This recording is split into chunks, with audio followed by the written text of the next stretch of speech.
Progress.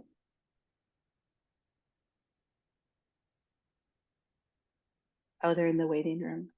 Oh no, I think everyone's in.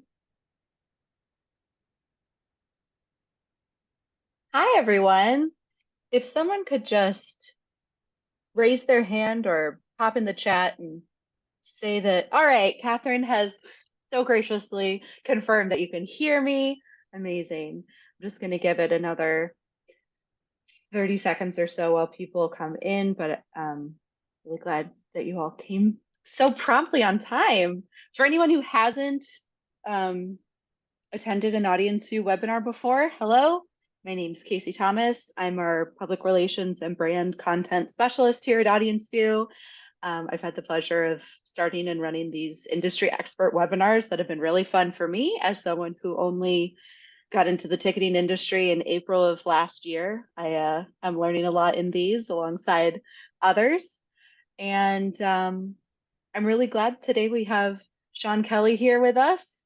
Um, oh, also, I have to legally, I think, let everyone know that today's session will be recorded. We are recording right now. Everyone will get the recording in an email later. So that's why we record these. Hopefully you feel like you can go back and reference things that you learned today. Um, so if you read this or forgot, Sean is the founder of Vatic, has 2 degrees in theater, which I also learned today, and has over a decade of experience in marketing, performing arts, marketing, ticketing, even once worked for the Starbucks Corporation as a product manager, and is full of knowledge that he is going to impart to us today. So without further ado, Sean, welcome. Thanks for having me. I'm so glad to be here. So welcome everyone. Today we're going to talk about a topic that makes people in the arts really nervous. And even just broaching the topic can actually start to shut down conversation really fast because it pushes people's buttons, honestly. And so what happens often is that there's no conversation that is had around what a ticket is actually worth, what is the value of that ticket. And through the years that I've been doing dynamic pricing and working on pricing strategy and evolving pricing strategy, I have come to the realization that sometimes when these conversations start, we kind of put the cart before the horse, and that actually there's a step or two back that we have to go to be able to have that conversation. And so today we're gonna do that. So without any further ado, I'm gonna jump in. So how many of you have an iPhone with you or something similar enough? And so what is the worth of an iPhone? Or if you want to be more brass tacks, what did you pay for it? For most folks, it's about $1,000. I mean, it's more than $1,000 now if you're going to get the iPhone Pro 15. And that's not based on its cost. It's estimated that the actual cost to make an iPhone is about $450.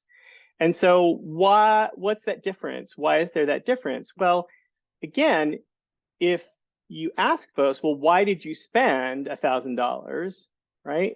Oftentimes the response you'll get back is that the phone is really important to them. They use it every day for multiple hours of the day. And sometimes the response you'll get back is that it's invaluable. If you lose your iPhone, like, what am I going to do if I don't have my iPhone? How will I call people? How will I run my calendar? How will I answer emails? How will I look at social media? The most important thing of all. And it's very interesting to use that term, right? Invaluable, because it literally means you can't put a price on it. And when you see how panicked people get when they don't have their iPhone, you can understand where that's coming from, right? Because they can't imagine life without it. And so what is a performance worth? What is a performance at one of your arts organizations worth? Is it worth what it costs to put on stage? Because that's often how it's budgeted. And that may be shocking for some of you who don't do it that way. And if you don't do it that way, that's great. But for those of you who do, you know what I'm talking about. It's going to cost us $125,000 to put this on stage. And so therefore, the ticket budget is $125,000. But of course, how much something costs you to put on stage is not any kind of a barometer of how much money it's actually going to bring in. The two have no correlation whatsoever. So what is it worth? And that's what we're trying to get to today. We're trying to like peel away the onion and get down to the very center and say, well, what is it worth? And the challenge is that arts organizations reflexively undervalue their performance. One theory is that they want to be seen as nice guys. And so they consistently underprice because that way they, it's all very fuzzy and warm and nonprofit like. Another is that they want as many people to come as possible. And certainly that is it's something that I think a lot of us here, we want as many people to come in the door as possible. But there's a limit to what you can actually do with a low price. There's this concept called the law of diminishing returns, where at a certain point, you're going to lower the price by even $1 more. You're not going to sell even one more ticket.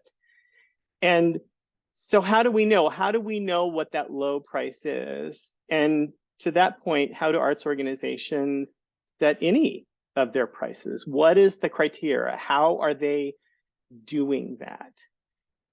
And for most arts organizations, it's a combination of things, but one of the biggest considerations is that it's iterative. Pricing is most often based on what has been done in the past, maybe with a slight increase year over year. And that's fine, except if you didn't have the prices right in the first place, which means that you're now just iterating off of something that wasn't accurate to begin with. And again, it gets back to how would you know? So it's story time.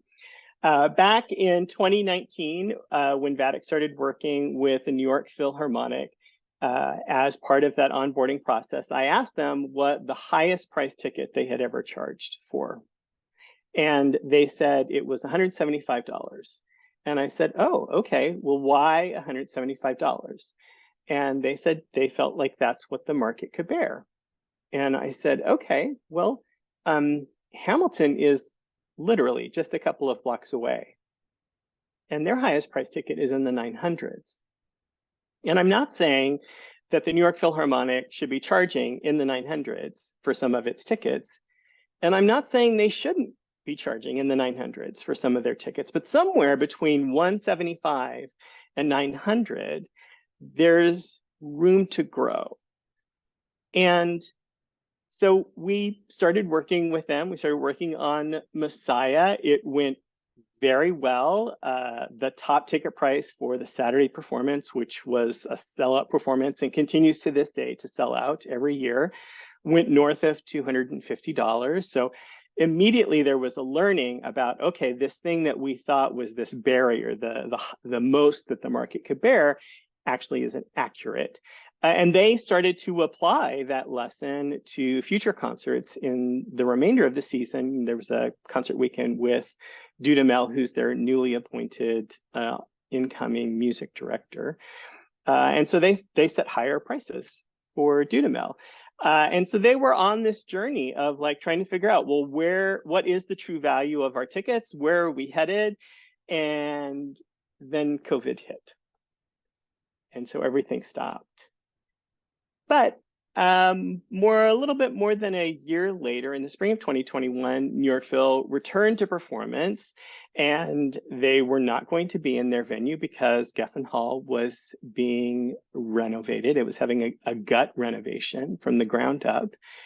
And that meant that they were going to be in a bunch of other venues that don't look anything like their normal venue. Their normal venue, which had more than 2,000 seats, and all of these other venues only have 1,000. And so they weren't going to be able to do curated subscription packages, or what sometimes is called same seat subscription packages, because those seats weren't they didn't exist anymore. So they made all of their subscription packages CYO. They made them choose your own. And they asked Vatic to dynamically price them, because one of the things that we wanted to explore is, well, if we've seen that single tickets, that there's this big variance in what single tickets could actually bring in, are we going to see that same type of variance when it comes to subscription tickets? So we dynamically priced their CYO subscriptions. And not surprisingly, we found that actually there was a significant increase, a more than 50% increase in what patrons were willing to pay for those subscriptions. And subscriptions of all the types of tickets that you have, subscriptions are the ones that are the most fixed, because there's no dynamic pricing for most subscription packages, certainly not for a same seat. You're just going to have to make an increase year over year and hope that you got it right. And all of that really gets back to this concept of, how do we make an exploration? How do we talk about value? How do we find what that value could be? And you're probably saying right now, well, that's all very nice, but that is the New York Philharmonic, and that is not the organization that I work at. And so thanks so much for the story, Sean. But I have a light bulb moment for all of you, because for your patrons, you are the New York Philharmonic. They care just as deeply about your arts organization as the patrons do about the New York Philharmonic. And one of the challenges that we have working in our field is that we are always going to be comparing ourselves to the other larger, more centrally located metropolitan arts organization with the budget that is 10x of what ours is, and see ourselves therefore as less than. But that's not how our patrons see us. Our patrons see all of those individual arts organizations as really crucial, really important to their life, and they want to support them. But they're also not going to pay you more than you ask them. So how do you move forward? How do you more accurately assess what that is worth to your patrons? And so, the answer is that you can more accurately assess. It is possible. It's not just magic. There is a way for you to do that. And yes, your tickets are worth more. We have yet to work with a client who did not see significant improvement in their average ticket. And that's work that we've done very carefully, making sure that we're not over assessing what's going on with their patrons. So if we start to see that buying behavior is slacking off, right, then we're going to start to pull back on that price, because we don't want to go too far. But all of this leads to the important question, which is, how would you even go about doing something like that? If you've tried to have conversations about dynamic pricing, or about maybe raising ticket prices, and you've gotten significant pushback, you understand what I mean when I say it can be a really tough conversation. And so what I want you to do is, I want you to take a step back, and I want you to just think about having one conversation. It's a tough conversation, but I just want you to think about having one, for starters. And what I want you to do is, regardless of who is having it, right, to be successful, it has to have the same quality to it. It's a secret ingredient. And we're going to talk about that in a bit. But before we get into that, let's talk a bit about logistics, right? So who are you having this conversation with? Well, you're not having it with everyone. You're not going to announce it at a staff meeting and say, hey, let's talk about value, because there's no way that you're going to be able to win against groupthink. Remember, they've been doing what they've been doing for a long time, and so they aren't likely to want to change. You're going to want to have a conversation with one person, and you're going to want to start with an ally. You're going to want to start with someone, and maybe it's a head of finance. I personally love to talk to heads of finance because I like to talk about math, and they like to talk about math, and so that always goes really well. Or it might be your boss, or it might be your second in command in whatever department you're in. You want to find someone who already understands that the work you are doing is necessary and important for the organization. And then you want to talk to them about value and price. And you want to talk to them about loyalty. And the reason for that is that there is a belief in our industry that low prices facilitate loyalty, that the reason people come back is because it's affordable. But it's a myth. You know what we find is the single biggest predictor of loyalty in an arts organization? It's how much someone paid, and not on the low end, on the high end. Categorically, your most loyal patrons pay the most for their tickets. And people aren't loyal because they got a good deal. They are loyal because of how much something means to them.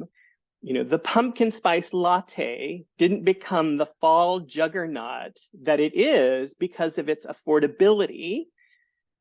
And like it or not, it is a capitalistic society. So how much we pay for something is in fact a pretty good barometer of how much it means to us. So yes, people who really care about pumpkin spice latte happily hand over $6 a pop. And what's interesting about that is that if you think about the lifespan of an iPhone, which is about 2 to 3 years, and so it sounds really expensive, oh my goodness, $1,000. And then you think about that $6 pumpkin spice latte times 20 visits a month, times 3 months of the year, times 2 to 3 years, it's about the same amount of money. Except you use your iPhone every day, whereas a pumpkin spice latte only happens in fall, which, you know, Starbucks leverages the hell out of that message, don't they? So you're going to find an ally, right? You're going to start with the premise that maybe y'all didn't get the price right from day one. And that can be a hard thing to get alignment on. So, you know, it takes some work to get everyone there. But then the next question that comes up is, well, then how would you know what the right price is? And that's exactly the point. How could you find out? The point of the conversation is to start a process of discovery, a process of questioning, right? And you're going to have that conversation first with your ally, and then you're going to have it with another stakeholder, maybe finance, and another, until you've worked your way through everyone who has to be involved in order for you to move forward. And I want to stress here, you shouldn't have it with people who you don't need to have it with. If you don't need to get sign off from the head of development or from artistic, don't waste their time. They have better things, like really, they have better things to do than this. And what if there was a way for you to get more data, right? What if you could design a limited trial to test your hypothesis? Would that be something the org might support? You know, if you promise to lay out the parameters at the head of time and then report back after the fact, regardless of the outcome, I'm going to tell you how the test went. Could you get people to sign up for that? And then that brings us to the next point, which is, what is the hypothesis? You know, here we're coming closer to that thing that makes the conversation successful. Because what is the one thing we can all say about all arts organizations? Everyone thinks they know what the price should be. Your CEO, the aforementioned head of development, the board, everyone thinks they know what the price should be. But what is true of most of the people that I have just listed is that they don't buy tickets. They get industry comps, as they should. But they all have very strong opinions, and it is important to note their opinions are not wrong. Their opinions are right for them. And it's an important distinction, and I really want you to hold on to that as we go through this. So whose opinion matters? The ticket buyers. But this is where your secret weapon comes into play, because most often when this type of conversation happens, it ends up being an I'm right, you're wrong kind of conversation. Except you aren't right either, because your opinion of what prices should be is also just your opinion. And it's right for you, but it's not the right answer for the question that you're asking. Who has the answer? The patrons. The secret of a successful conversation about value isn't to prove you are right and that others are wrong. And this is a big challenge in arts organizations. Everyone's an expert. We all have strong opinions. We take ownership, sometimes a bit too much. My donor, my ticket buyer, right? Silos are built. We've all experienced this. I'm sure that if I could see you, I would see heads nodding as they are experiencing the silos that happen inside of arts organizations. And it's an easy trap to fall into, but you have to avoid it at all cost. Because this isn't an us versus them conversation, marketing versus artistic, ticketing versus development, because in fact, you only have one set of patrons and they only think of you as one organization, not a bunch of little fiefdoms. So you've set your framework, right? Maybe you've gathered some data, that's always helpful. And the secret to having these conversations so that they can be successful is to not convince them that you are right and they are wrong. It's to convince them that you haven't listened to the one group of people who are absolutely always right. And that's the patrons. Inside of organizations, there has become an echo chamber of expertise. It's not surprising. Our mission is to be arbiters of taste. So we are right about the titles and right about the artists, and we are right about so therefore we must be right about the price and also maybe the wine that ought to be served in the lobby. But that expertise can become a gilded cage of knowing rather than the relative freedom when you have the ability to question. Now, it's important to note that here is where things can go a little awry, because often this will become, well, let's send out a survey about prices. Thank you for that. The problem is folks aren't going to be objective enough to answer your survey in a way that's helpful. You know, again, if you ask people what they wanted to pay for an iPhone or for a pumpkin spice latte, yeah, they're not going to tell you $6 or $1,000. They're going to tell you something that is dramatically less. I mean, if I could, I'd love to spend like $200 for this, but that wouldn't even cover the cost of it. So you can't send out a survey. It sounds like a nice thing, but it's not actually going to be useful data for you. And testing is hard, right? How you craft your test will determine the validity of the results. If you send a survey, actually all you're doing is gauging sentiment. So, you know, a quick word about testing, right? When I created my first algorithm, I was working for a mid-size theater company in California. We had a holiday title with the unlikely title of A Civil War Christmas. Yes, that is in fact the actual holiday show. And despite that title, it actually sold out early. And so from my days at Starbucks, I knew that this meant that we probably had not charged enough for our tickets, that we had left money on the table. And when you're a mid-sized theater, every dollar counts. I mean, it counts for every size organization, honestly, but you know, it feels really important when you're a mid-sized theater. And so I wrote my first algorithm. And from there, I moved on to a different organization up in Seattle. And I was telling them all about this dynamic pricing algorithm that I had written. And they absolutely were not signed up for that. They had been doing dynamic pricing. They had been doing that very traditional version of capacity targets. And when you get to 80% capacity, you raise the price by $5. And when you get to 90% capacity, you raise it by another $5, section by section for each performance. And that's what they wanted to do. And as I could not convince them to try my brand new algorithm that had never been used before. And so I said, okay, let's do a test. Let's do a test with your way of doing it. And then I will report back to you what happens. And we will be able to quantify whether that is a useful way for us to move forward. And so we did it. We did it for a 35 performance run. We were very diligent about it. We kept very careful records. And then we did the analysis at the end to say, well, how much money did we make? And as it turns out, we made 2%. So all of that work, all of that analyzing all of that manual data, pricing changes, all of that tracking, and we weren't even keeping pace with inflation, just 2% year over year.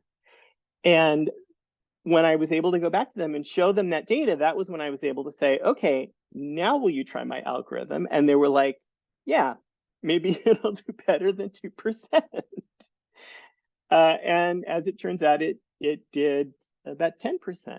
And that was, again, it was a very early version of the algorithm, but 10% for the next show was $250,000. And I know everybody out there would like an extra $250,000. Like, that's real money. And that was when I had that kind of aha moment. I was like, oh, there's something here. This isn't just, a few extra bucks. Like, this can have real impact. So you'll need to design a test. You'll need to design the right test for your organization, right? And you're going to take one or two top selling performances.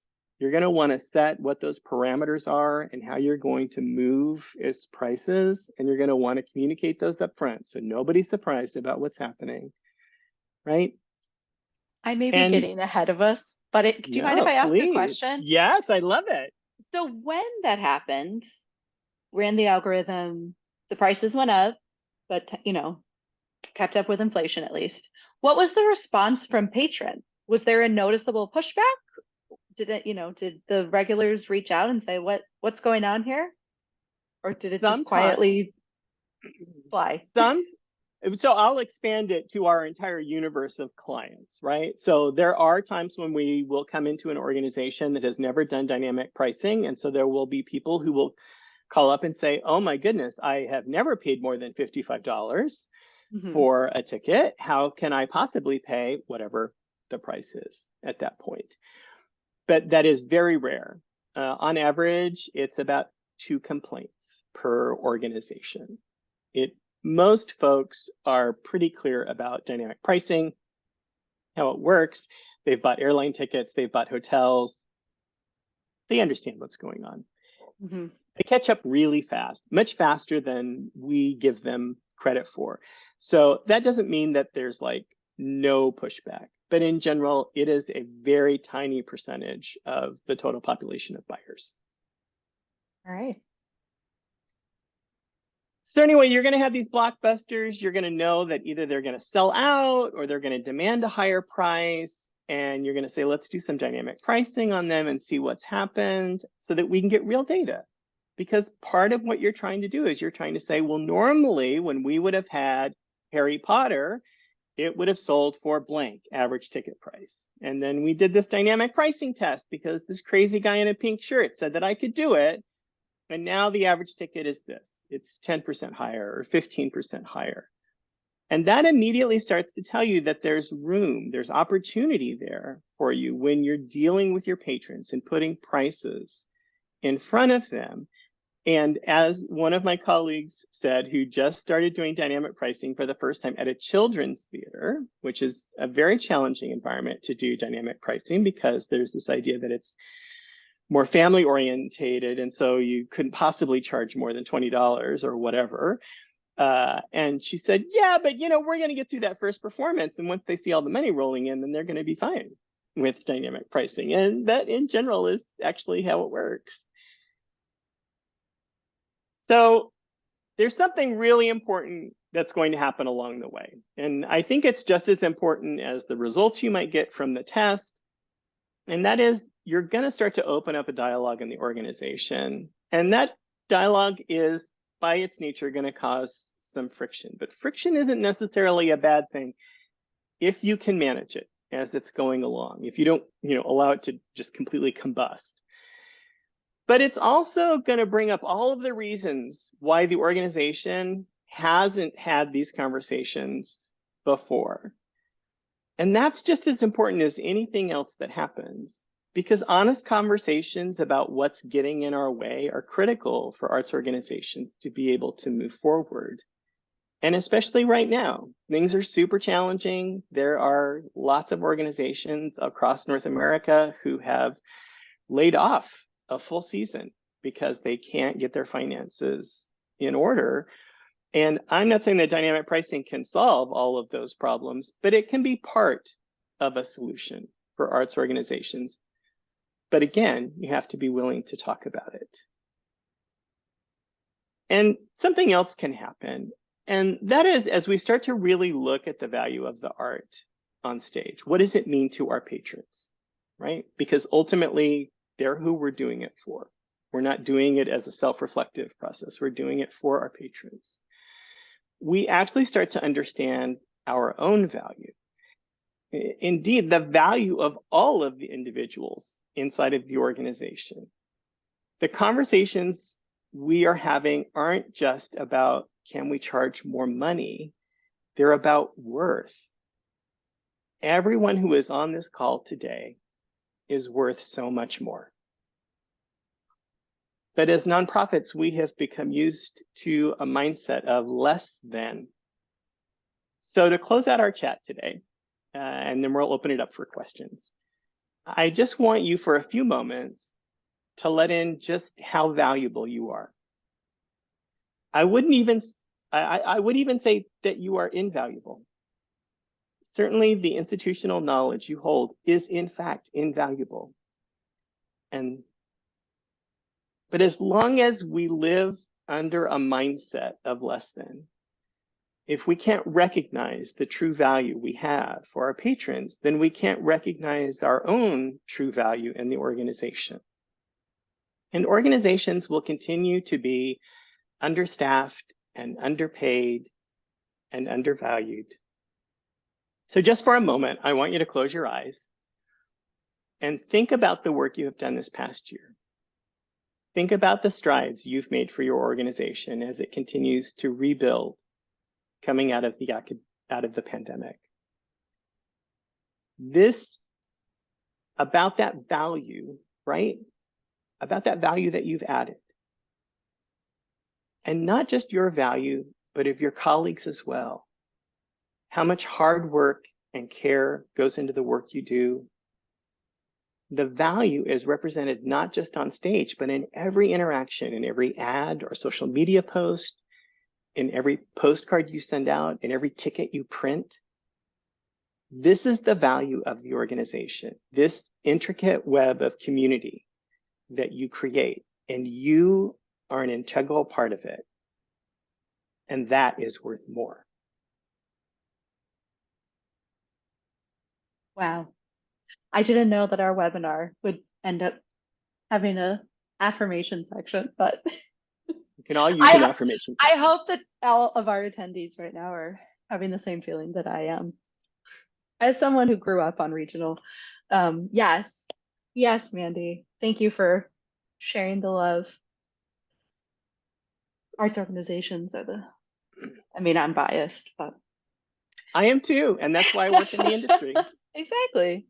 Well, while everybody is kind of ruminating on that, and please either put your questions in the chat or we have a Q&A. It can be anonymous if for whatever reason you don't want to be attached to your question. But Sean, I jotted down a couple to get us started. This first one's sort of related to what it's pretty related to what I jumped in and asked about. But in terms of communicating those changes, let's say the conversation happens, that's great. We have buy-in from the team. We're willing to go through and raise those prices. I know we're not going to survey patrons, but has anyone in your experience said like, well, we need to let people know that we have reevaluated our worth and we are worth this much, and therefore moving forward we will be this much, or does it just happen? So we often deal with these questions from clients, right? Do we need to warn patrons? Do we need to start putting an asterisk on the website about dynamic pricing? And our answer for all of these is no, you don't. Your patrons will figure it out. Patrons don't actually like legalese. They see it as a CYA. And so the minute you put an asterisk on literally anything, it causes the patron's eyes to roll because they're like, oh, here we go. You don't need to apologize that you're charging prices that are more in alignment with the actual value. We just started with a client this week and they said, hey, we just want to make sure that you are as aggressive as possible because these performances always sell out every year. And I was like, oh, don't worry. we're going to be aggressive, and we're still going to sell it out. Yeah. Right? Because if it's selling out, especially if it's selling out early, you are 100% leaving money on the table, and the work you do is amazing. You don't have to apologize for it. And we do free customer service recovery training for all of our clients, and one of the things that we immediately tell them is, don't apologize. You're not here to apologize. You're just here to help them find the ticket at the price they wanted. Don't get into explanations of dynamic pricing. Don't try and say, here's the logical fundamental reasoning why. Like, they don't care. They won't understand it anyway, not because they're stupid, just because it's filled with jargon. You just have to be able to push forward, put prices in front of them, see how they respond, and you're going to see how they respond with the sales. All right. I have another one since I don't see any questions in the chat yet. Oh, we have them coming in.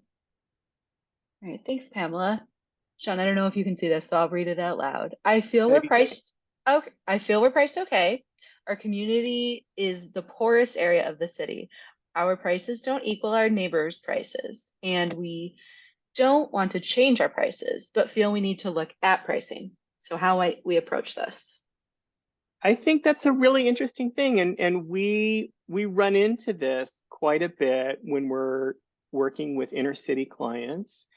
And so the first thing that we like to do is we want you to get more information, right? So regardless of where you are at in the city, you want to do a zip code analysis of where your patrons are coming from and identify those zip codes, because that can provide some clarity, because they may not be coming from your immediately resounding area, or there might be a good portion of them that are, but then there's others who are coming from a different place.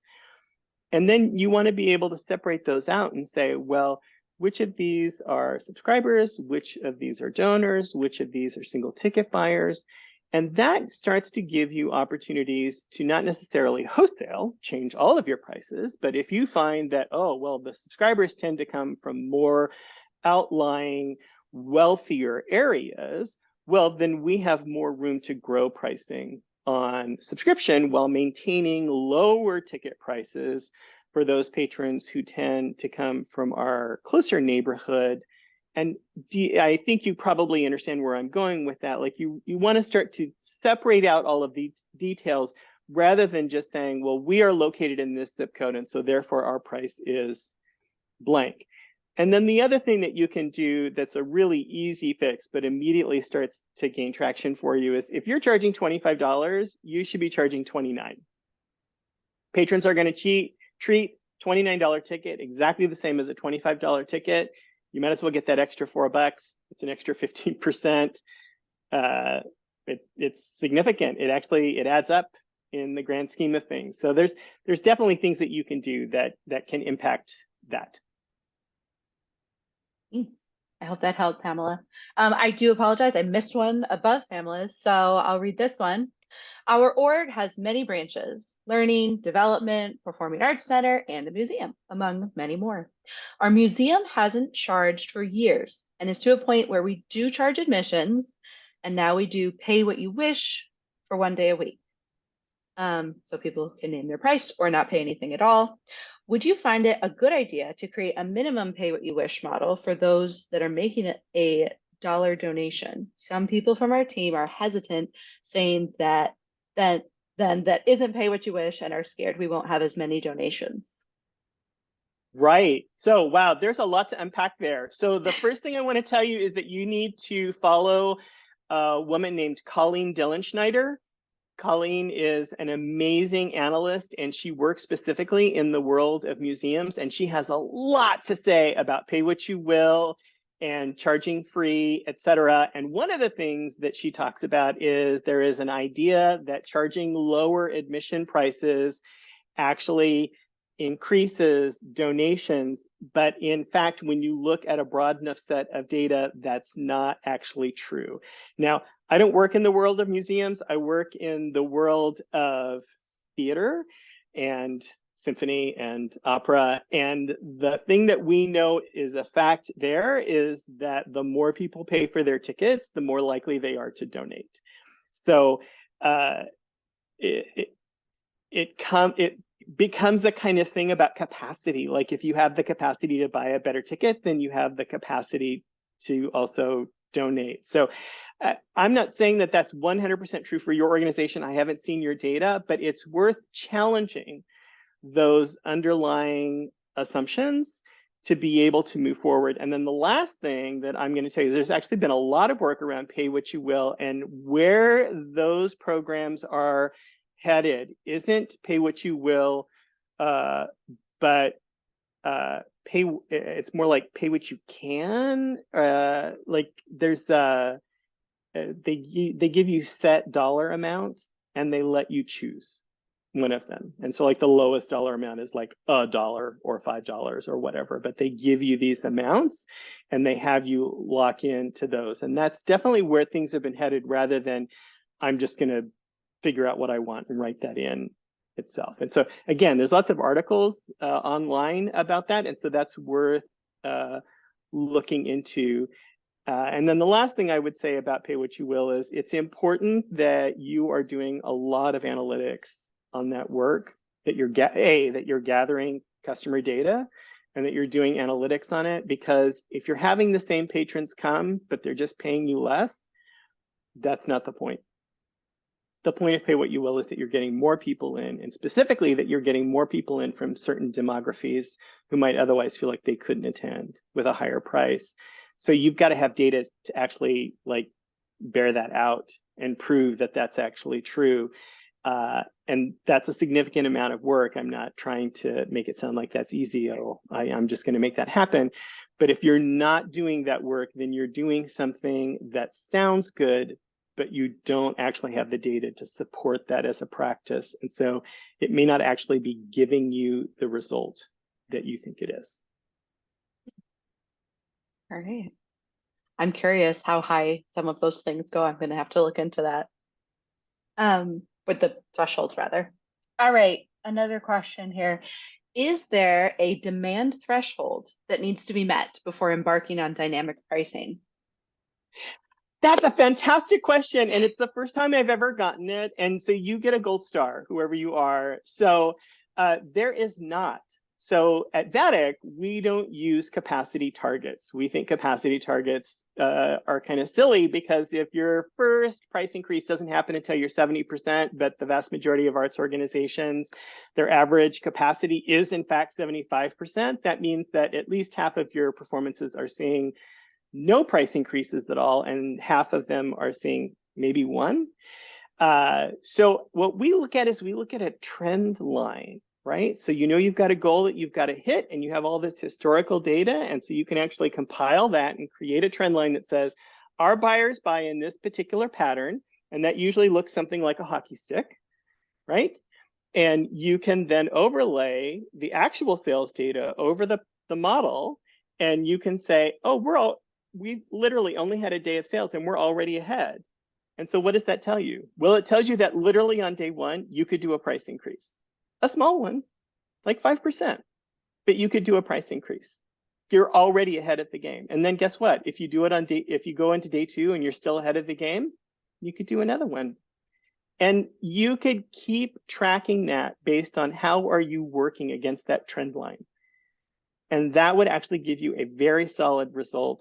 And it would give you a way of correcting, right? So that if you suddenly drop down below your line, you could say, okay, now we need to pull the price back a little bit. And this is something that lots of folks think that dynamic pricing is only about prices going up, but that is not dynamic. That is just jacking the price up. You actually need to be looking at whether prices need to go up or down, depending on how things are trending currently. Yeah, as you were saying that, I was thinking about just the other day, I bought tickets to the Bronx Zoo. They have their free day on Wednesdays, but I got to tell you, Saturdays, they are up there because they know that's when people are going to buy. All right. Another question. Craig says, hi, Sean. We are in a declining market. Unlike many other markets, this one operates at about 45% sell-through throughout the sector. In addition to that, 75% of all sales happen in 48 hours prior to a performance. Mhm. What's your thought about this unique situation where purchase time is very narrow and the business model requires a certain amount of income? My fear is that dynamic pricing, my fear is dynamic price is dynamic driving downward as the percentage of house is so small, really hurting the bottom line and not increasing. Excellent question. Again, we get back to how are you making those adjustments with dynamic pricing? We would always want you to be referring to historical data and how things are currently trending and how that's evolved over time. Even if 75% of your sales are happening on those final 2 days or 3 days, there's still a very long period of time where you're still getting sales data in, and that sales data can be informative about what that final 2 or 3 days is going to look like. And so if you're down here in the early part, tweaking up and down, trying to figure out where that sweet spot is, you can absolutely get a better idea of where you need to be before you get to that final 2 and 3 days. Because when there's only 2 or 3 days left, you don't really have enough time to be adjusting pricing in a way that's meaningful. It's better if you can figure it out ahead of time. We've got a lot coming in now, so I'm going to try to go quickly. Huzzah! Dave asks, can you also comment on sloping prices in a house, increasing range of prices to keep accessibly priced tickets available, but at the same time capturing larger income from those able and willing to pay more? Wow, you have got a super smart group of people who are attending this webinar. I'm really impressed. So I love that because really the way we talk about it with clients is we want more price options for patrons. We want you to hold on to accessible pricing at the bottom of the scale, but we want you to provide them with more premium and super premium pricing options because guess what? People will pay a lot more money for those 2 seats on the aisle. They will pay a lot more money for that front row of the mezzanine, and you should be trying to capture that revenue. And what that often means is you might see a range where prices will go from like 29 to 89, and we'll say, yeah, why don't you try doing 29 to like 109 or 119? See what you can get for those super premium seats and expand what those options are for your patrons. Another here. Is doing a comparative analysis of performing arts pricing in your city/area a good place to start? I wish it were. I would love for that to actually be useful. Unfortunately, as we have looked at multiple arts organizations across a particular community, there's not a lot of overlap in those buyers. I mean, some of the overlap is there, like the people who are most likely to buy symphony are the people who are also most likely to buy musical theater. Now that sounds weird because you would think that that overlap would be between theater and musical theater, but not to the buyers. But again, even with that, it's a very small slice of buyers. And so their expectations around price and value are very different. You can't really compare an opera who has extraordinary cost to a theater, to a symphony where they've got 100 musicians on stage. Like it's very different. And that's why we're so focused on having you look at your historical data and being able to understand what have we actually gotten. So not what have we done historically, what have list prices been, but what's actually come in the door, because that looks very different than your list prices, just to be clear.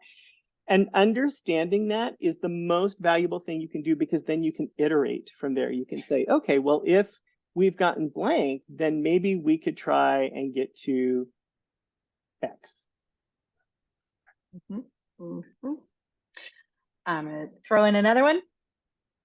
It seems that overwhelmingly arts orgs are charging too little. Do you ever find that arts organizations are charging too much? How does dynamic pricing benefit orgs charging too much? What does that do to perception of value? Well, we haven't run into anyone who's charging too much, and that's pretty surprising because we work with a lot of opera companies where those ticket prices are pretty high, and yet, as it turns out, those super premium seats are still worth more. So, but I would say if we were to ever run into a situation where people were charging too much, the value of having dynamic pricing is that you could start to edge that down. You could start to find out where that actual sweet spot is. You know, what you're trying to balance with dynamic pricing isn't just the ability to charge more and get a higher average ticket price. What you're actually trying to figure out is, can I charge more and can I maintain the rate of sales? Can I keep the same number of single tickets moving through the system that I was doing before? And that's not always entirely possible, but that always needs to be kept at the forefront of the conversation. I think this question's pretty related to that because Laura's asking about they try to be as transparent as possible with patrons. So is it, if we don't know yet what the max ticket price could be with those increases, how do we communicate that? And then also when it comes to those fees that get tacked on at the end, what's the best way to communicate that with patrons? Right. So the great thing is you don't actually have to communicate what the price is now or what the price will be later. That is, in fact, why everyone has iPhones, because the minute they see your website, they're just going to go in and look for those prices. So if you are in the habit of printing prices, you should stop doing that. I know that sounds like heresy. You should just stop doing it. Patrons don't need it. And it puts you in a box that's impossible to get out of. As far as the fees, different countries have different rules around the fees. Some require you to communicate them up front. It's important that you provide transparency so that people understand how much is actually going to the organization, is how much is going to the venue, and how much is just taxes. And that is regardless of whether it comes up front or whether it happens later on. You want to make sure that they're clear that this isn't just you charging X number of dollars more. It's all of these other things that have been added on that you're required to add on to their ticket. I like this question. I'm not cherry picking, I promise, but I like this question. Maybe she is. Part of my organization's mission is to provide access to folks who would not otherwise be able to attend. So how do we price to both create access, typically $10 price point, while allowing more aggressive pricing for patrons who can and will pay more? Right. And, you know, those two things are not exclusionary. It's entirely possible for you to do those. Generally, when you're talking about community-based ticketing, where you have a $10 ticket or maybe a $15 ticket, those tickets need to be set aside in reserve and they need to be targeted at those communities.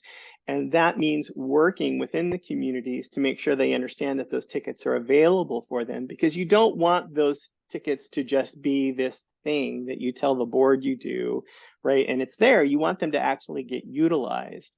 So that's what's critical for making them. And you just set them aside, you make them an exclusion, and you don't do any dynamic pricing on them. And then you can treat the rest of the tickets as things that absolutely can move, right, as they need to, depending on demand.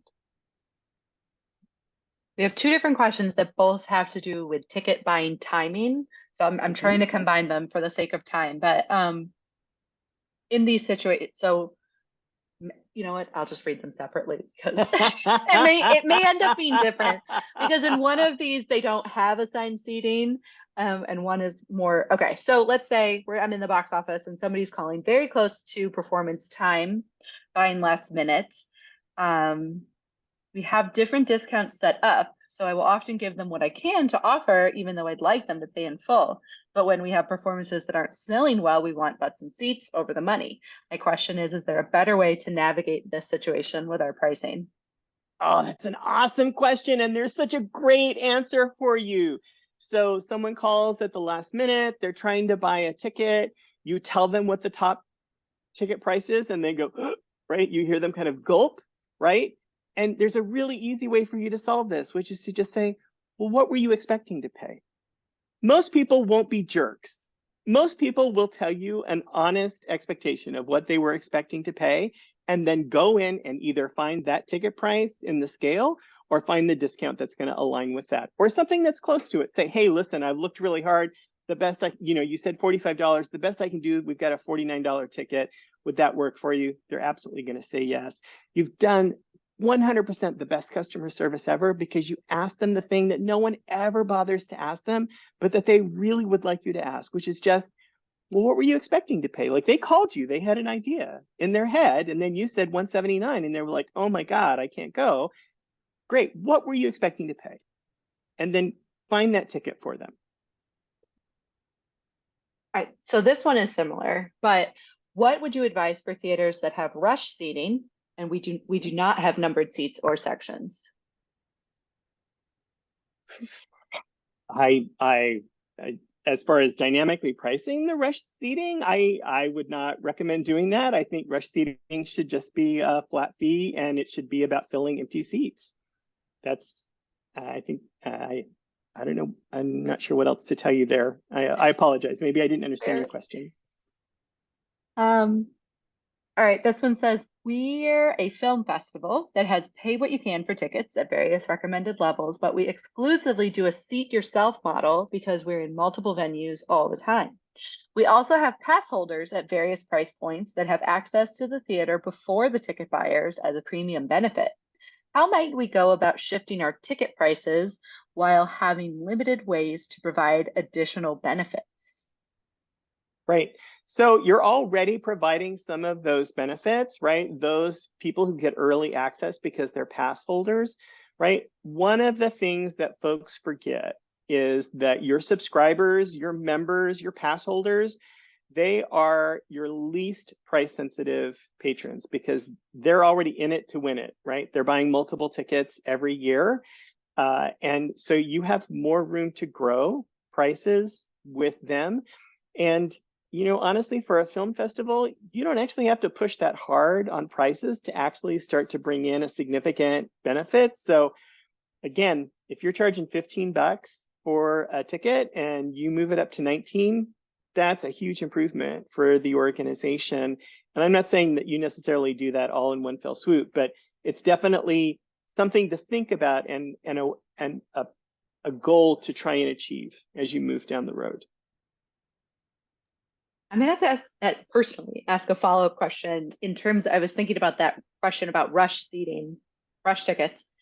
I'm assuming this is a rush where the people are physically there at the box office waiting for those last minute tickets. And if that were me, it would have to be significantly out of my price point for me to walk away if I'm already there. So I guess that isn't dynamic pricing, but in terms of just not discounting those tickets, like what's been your experience with Rush? Is the expectation that they'll be very I cheap? think the expectation is that they're going to be 20 bucks Hmm. because they've been standing around. They've been killing a lot of time waiting on these. And so if you do that and then you say it's $100, like Yeah. that's not a rush ticket.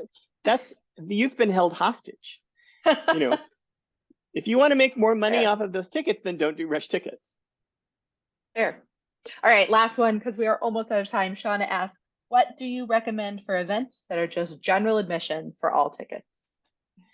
Oh, so this is quite controversial, but I will tell you that we do dynamic pricing for general admission. It is actually very similar to a plane where people have paid lots of different prices, and those prices don't necessarily align with whatever seat or choice that they have on the plane.